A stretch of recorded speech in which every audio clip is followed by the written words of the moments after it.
رئیس اتاق اصناف تهران نزدیک به 240,000 واحد صنفی در استان تهران از شیوع کرونا آسیب دیدند.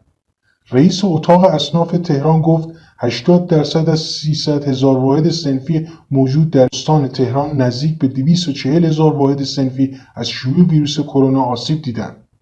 قاسم نوده فراهانی با بیان اینکه در جریان تعطیلی‌های ناشی از شیوع کرونا 20% از اصناف باز و باقی تعطیل بودند، گفت که شمار رسته‌های شغلی آسیب دیده از شیوع کرونا بیش از 10 رسته شغلی است که مقامات اعلام کردند. او گفت درباره آسیب‌های وارد شده به اصناف بر اثر شیوع کرونا مقام‌های مسئول از اصناف نپرسیدند و خودشان رسته‌های آسیب دیده را انتخاب و به ما ابلاغ کردند و ما هر روز شاهد اعتراض سایر اصناف هستیم.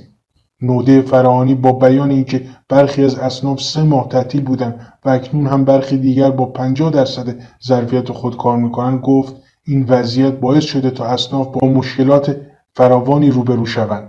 رئیس اتاق اصناف تهران افزود که اصناف با مشکلاتی چون مالیات، بیمه و تامین اجتماعی و چک‌های برگشتی روبرو هستند. مسئولین تاکنون قول‌های زیادی دادند که عملیاتی نشده و هر روز مراجعه کننده داریم که چرا این قول‌ها اجرا نمی‌شود. تظاهرات گسترده در یکی از شهرهای سوریه.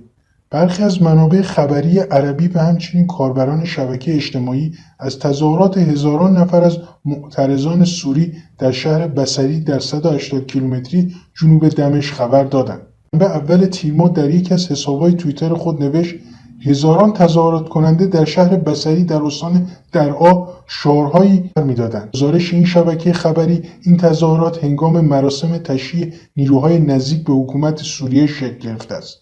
سازمان دیدبان حقوق بشر سوریه روز شنبه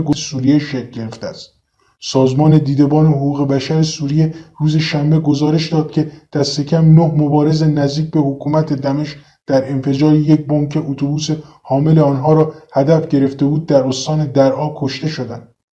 این نیروها بخشی از هنگ پنجم ارتش سوریه بودند که به این شبکه خبری تظاهرات بصری را بزرگترین در نوع خود از زمان تسلط سوریه بر استان درعا در سال 2008 توصیف کرده و ادامه داد که ساکنین چند شهر و روستای اطراف نیز در این تظاهرات شرکت گرفتند.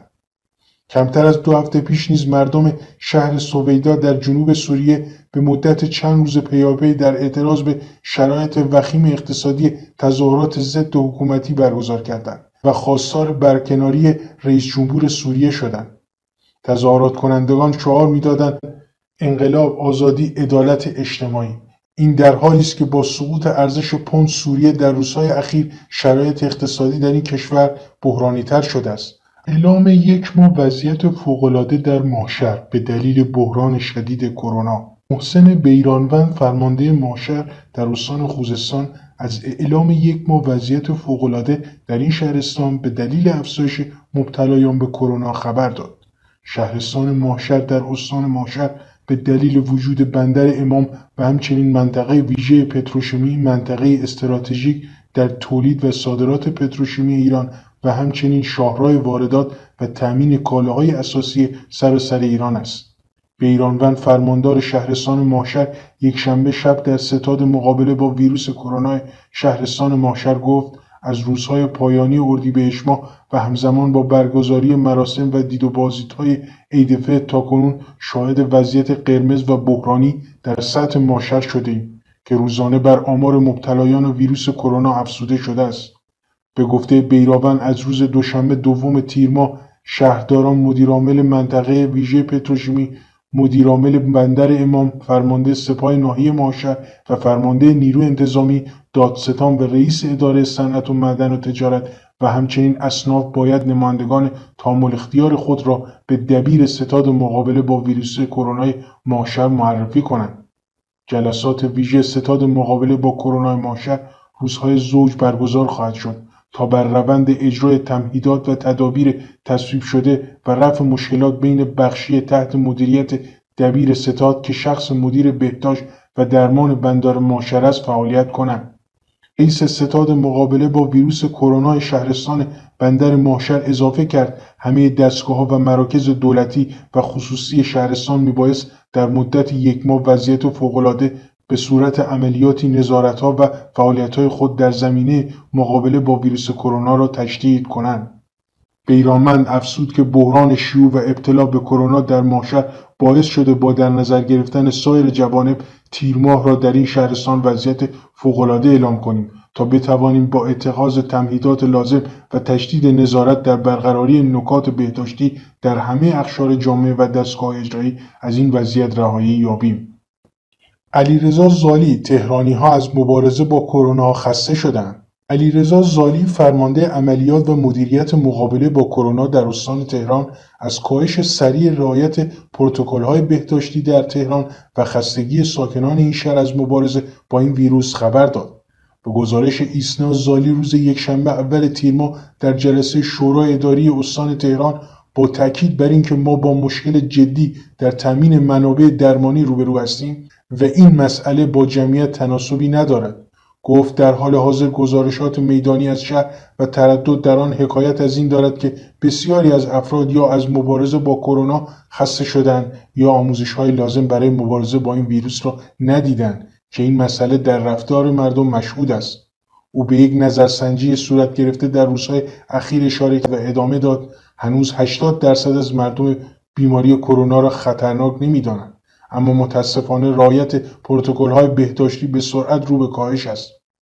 زالی درباره طرح فاصله‌گذاری اجتماعی در تهران نیز گفت همزمان با اجرای طرح میزان رعایت فاصله‌گذاری 62% بود که بعد از 2 هفته این عدد به 28% رسیده و در آخرین نظرسنجی که انجام شد به 11% کاهش پیدا کرده و در برخی مناطق نیز این رقم به 9% رسیده است.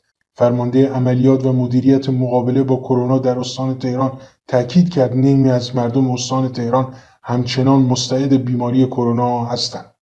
8 روز پس از آزمایش موشکی فرانسه، ایران نسبت به آن ابراز نگرانی کرد. 8 روز پس از آزمایش موشک جدید بالستیک هسته‌ای از سوی فرانسه، وزارت خارجه ایران از این امر ابراز نگرانی کرد و آن را برخلاف تعهدات بین‌المللی پاریس دانست.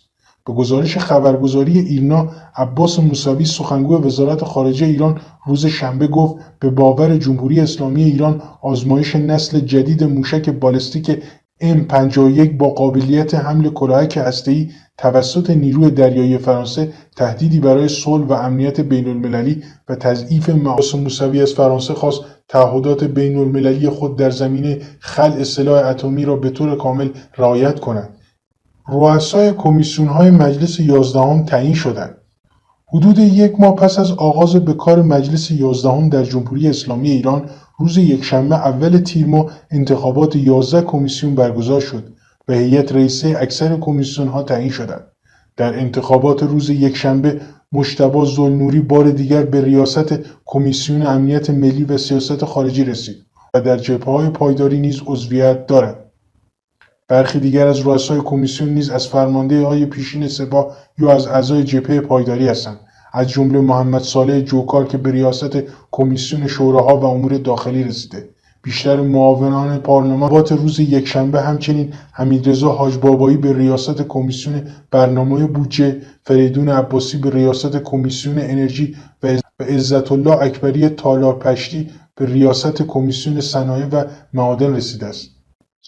تنش آبی در 22 شهر و 300 روستای استان خراسان رضوی. ابراهیم علوی، مدیرعامل شرکت آب و فاضلاب استان خراسان رضوی، از کمبود آب در 300 روستا و 22 شهر این استان خبر داد و گفت از این میان وضعیت در 79 روستا و 6 شهر بحرانی است. علوی روز یکشنبه اول تیر ماه در یک نشست خبری گفت به این 300 روستا به صورت ثابت یا موقت با تانکر سیار آبرسانی می شود. او ادامه داد اگرچه طی پارسال و امسال بارندگی‌های مناسبی داشتیم، اما تامین آب بسیاری از روستاهای خراسان رضوی از طریق 1400 منبع آبی تامین می‌شود که ارتباطی به ذخایر سدها و آب‌های سطحی ندارد.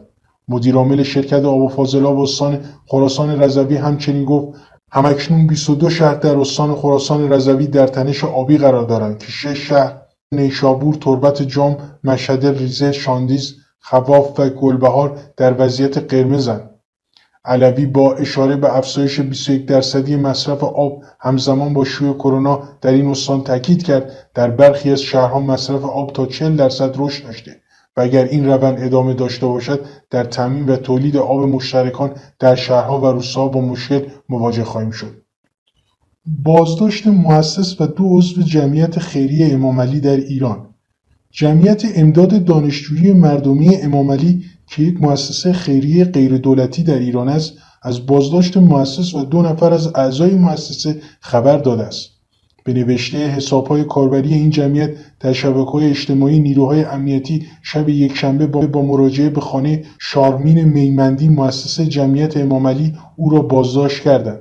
بر این اساس مرتضی کیمنش مسئول رسانه‌ای و کتایون افرازه بازرس عللبدل این جمعیت نیز بازداشت شدند. کانال تلگرامی امتداد نزدیک به حزب اصلاح طلب اعتماد ملی هم از پلم شدن